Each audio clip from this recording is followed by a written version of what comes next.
12:14 a.m. This is the Guam Election Commission reconvened meeting of Wednesday, October 5th, 2022, located in the GEC Conference Room, Suite 205, Oka Building. We have a quorum present, all commissioners present, Commissioner Pat Saville, Commissioner Benny Pinella, Commissioner Tony Antonio Gumentelto, Vice Chair Jerry Crisostomo, Commissioner Joseph P. Moffness, and myself, Chairperson Alice Tyron. Excused absence is Commissioner Carissa Pangilinan. Also present is our legal counsel, Mr. Vince Camacho, and our Executive Director, Maria Pangilinan. So today's reconvened meeting is to discuss the express vote and its utilization for early voting. We won't be opening that for, or using that for election day, correct? It's only early voting, okay? So at our previous meeting, there was a discussion regarding the formatting of the express vote, and we had asked the executive director to speak with ES&S to find out what can be done with regard to how for the most part, it's the legislative race that there was questions regarding the formatting. Correct, Maria? Can we? So I emailed Jason, and thankfully they're with us here today on Zoom. And my request and his response are attached to the agenda. So on the screen to the left on top is Jason McDonald.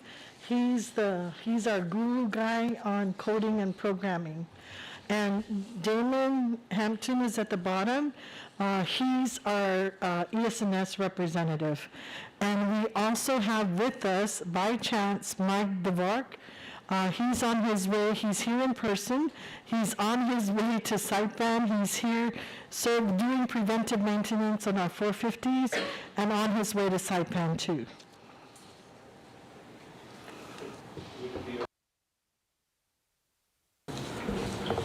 Legal counsel, yeah.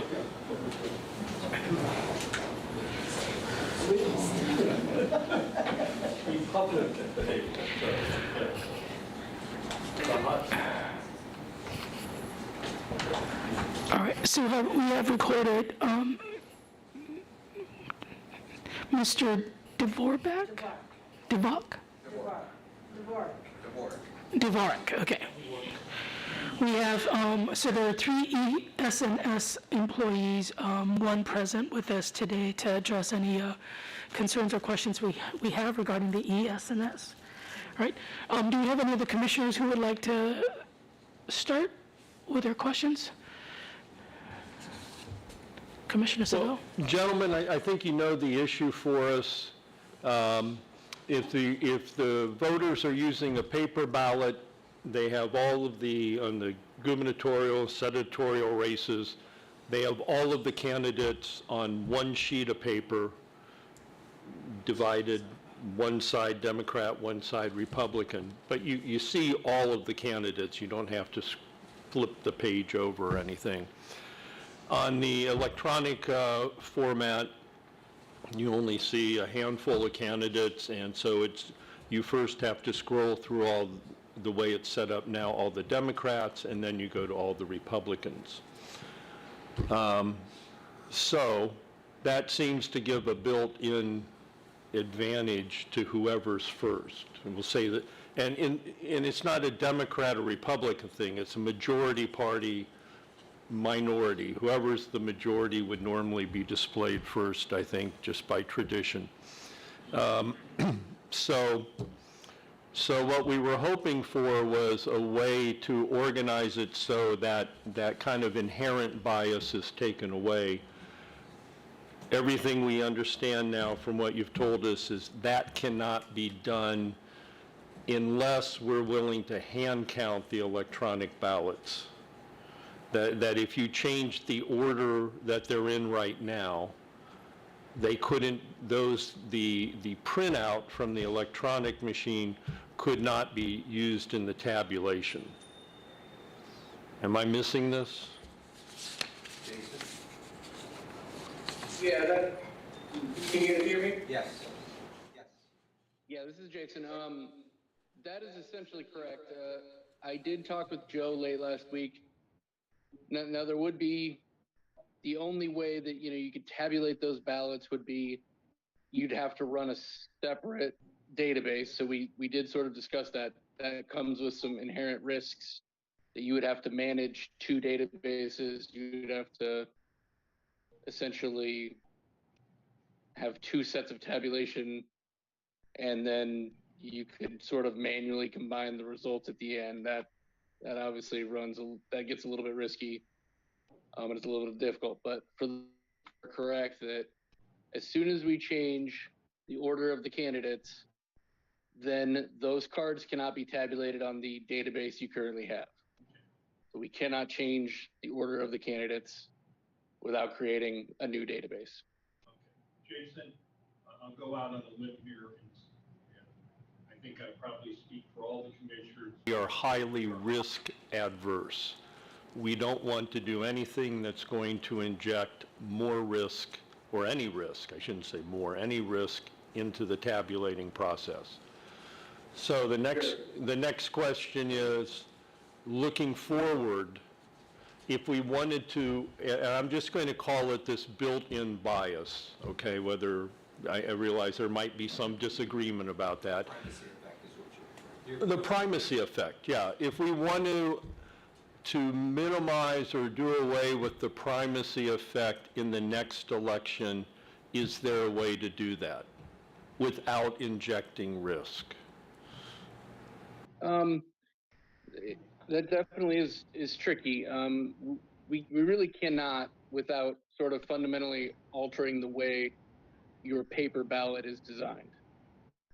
So the paper ballot, the way we've got it set up, the candidates are in a specific order. All of the candidates for one party are listed, and then all of the candidates for the other party are listed. That's how the ballot's designed, and that's how they're going to appear on the express vote. We don't really have any flexibility there. Okay. We could change the way the only way we could really change sort of the display in the express vote is to change how the paper ballots are designed and set up. Well, how about this? How about if we give you more money and you can that exists. Okay. That is, yes, So- that is an answer. You can see the paper, You see the paper, The whole so, paper, it's a 22-inch Right. display. There are, there's another product that it would essentially do what you're saying and would basically display the entire ballot on one screen, essentially. okay, best 22-inch Best Buy's giving them. And the state of Guam. okay. So so is there what's involved with us getting the 22-inch screens? That's strictly an acquisition question. That product is used widely in the U.S. I know that would be a question for sales. Like I said, we've got thousands of them deployed in the U.S. for customers with that very concern of the Okay. primacy effect. The product exists for that very reason for those types of customers. So this is just really a question for the commissioners and then talk to our sales team. Damon, can you have Will get us some feedback on that? Yeah, that's no problem. I'll reach out to him right now. I guess Maria, you and Will would have to get together, and if that's the route that you guys want to go. All we need to know is how many and when do you want them by? You looking at by 24, or you want them in 23, or? It probably matches every express vote you currently have. Yeah. You want them as, or you want them as tabulators or just ballot marking, or? These are the questions. else is gonna have to ask. VMDs, David, these guys do everything centrally at the end. They run everything back out to the precincts, Okay, and then everything comes into the precincts, so. Ballots go out to the precincts. They're collected at the precincts, and then the entire precincts are processed. okay. Great, thank you. Thank you, guys. Okay, we have those for this election? No. FedEx, this election's coming up in a hurry. We have FedEx, you know, come on. DHL? They're fairly, like it said, it's a big screen, and it's on a cart, Yeah. and you roll it in, and it looks just like an express vote, except the entire ballot. It's so big that you can put the entire ballot on the screen. Okay. So, Maria, you talk to Will and see what's possible. Well, let me ask Jason. Jason, Pat Seville's asking for, if we do it for this election, is there any more coding and programming if we're going to use that machine instead of the express vote? Yeah, I don't think at this stage that's really an option. Not only the logistics of getting those deployed and ready to use, but yeah, we would have to completely reprogram your election in a different version. I mean, yeah, that would be incredibly hard. Okay, bad idea. All right, just asking. No, it's a fair question, but yeah, there's a lot to unpack there, and it'd be very unlikely we could pull that off. Okay, thank you.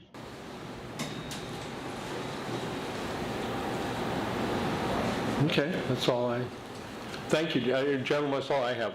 The other commissioners may have questions. Do we have any questions from the commissioners? Just to be clear, this 22-inch screen, which will show the entire ballot, is not available for this election. However, it is something that will be explored for our upcoming elections. Correct, Maria? Yes, ma'am. Okay. Do we have any questions for ES&S? Thank you. Okay, so the commissioners are faced now with a decision with regard to how to move forward using these express votes. And will it be allowed? So, thank you so much. If we don't have anything else. Yeah. Okay. Yeah, gentlemen, thank you for, we kept you up, thank you. Thanks, Jason. Thanks, Damon. Amen, Jason, thank you. Take care. Good luck. Take care of Mike out there. Yeah, really. Bye, man. Thank you.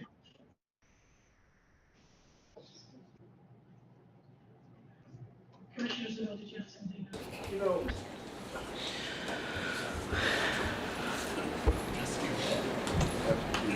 Has to be read, huh? Yeah, it's right. Okay. Madam Chair, the primacy issue, and I think, is a legitimate concern for the electronic ballots. The only fair solution I could see is that for this election, we have that as an option, but we don't push it. If somebody asks for the machine, if they say we want to vote electronically, then allow that. But the default for any voter who comes in should be the paper ballot. And then I'm hoping there will be federal funds to offset the pain of this, that for the next election, we can have the 22-inch screens. And We'll have a little more time to explore our options. I think not having it available could also cause other issues for individuals with disabilities, correct? So I'm amenable to that. I don't know how the other commissioners feel. It seems the fair way right now, given the current circumstances, to address that concern the primary issue. I apologize, I'm not feeling well right now. So, if, I don't know if this is something that we need to bring to a vote, if we can just, the instructions would be for the executive director that we're not gonna push it. It's there, it's available, and it being available, that clear instructions, the script include that, at least on the legislative race, that you're going to see one party first. Please read instructions carefully. Correct? Yeah. Okay. All right. Okay. Well, I agree. I agree with Commissioner Seville's proposal. I think at this stage of the game, I feel that we'd be much more safer to go paper route, but machines can be made available should somebody request. And like the chairperson said, very specifically and very clearly, instructions must be given. Great. Commissioner Pinello, did you have? Madam Chair, can I ask for a 5-minute recess so we can confer? Sure. Thank you. 5-minute recess.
PM?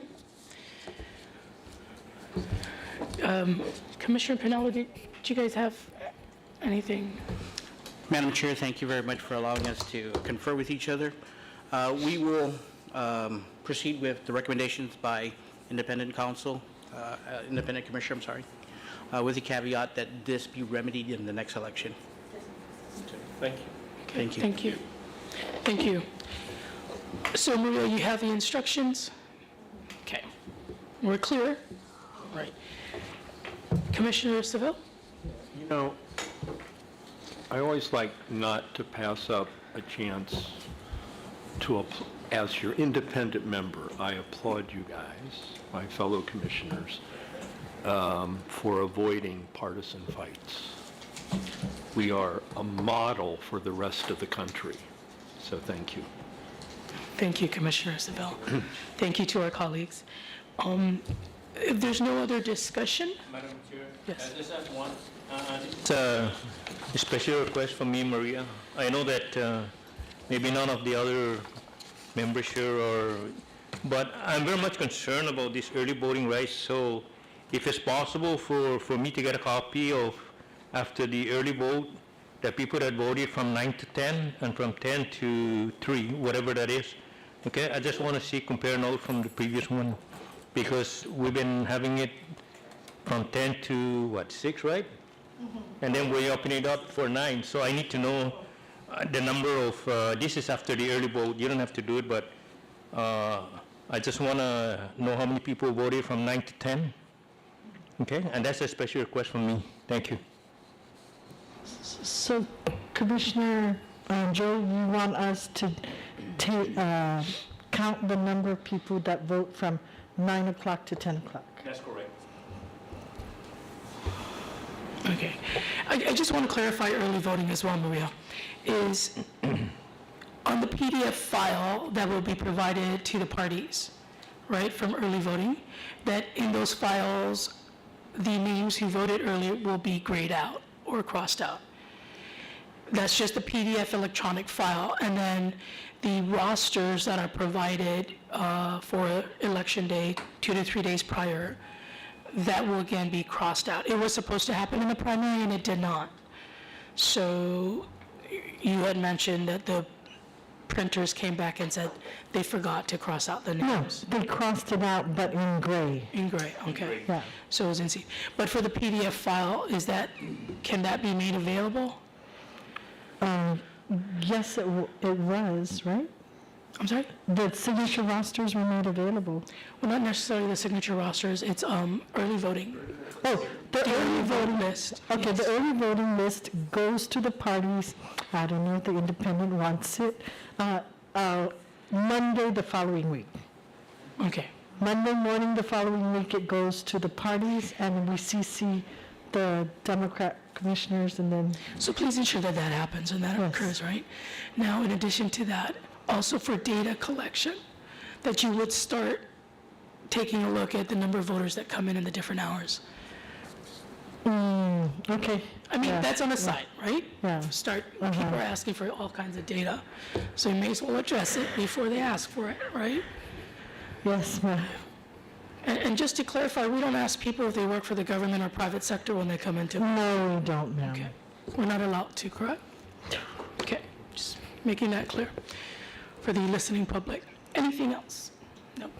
So I think we are going to adjourn this meeting until October 24th, that's a Monday, at 5:30 PM, right? Is that going to be okay with the commissioners? Yeah, fine. Monday, October 24th, at 5:30 PM. That's like 2 weeks before. So I need a motion to adjourn. Okay, second?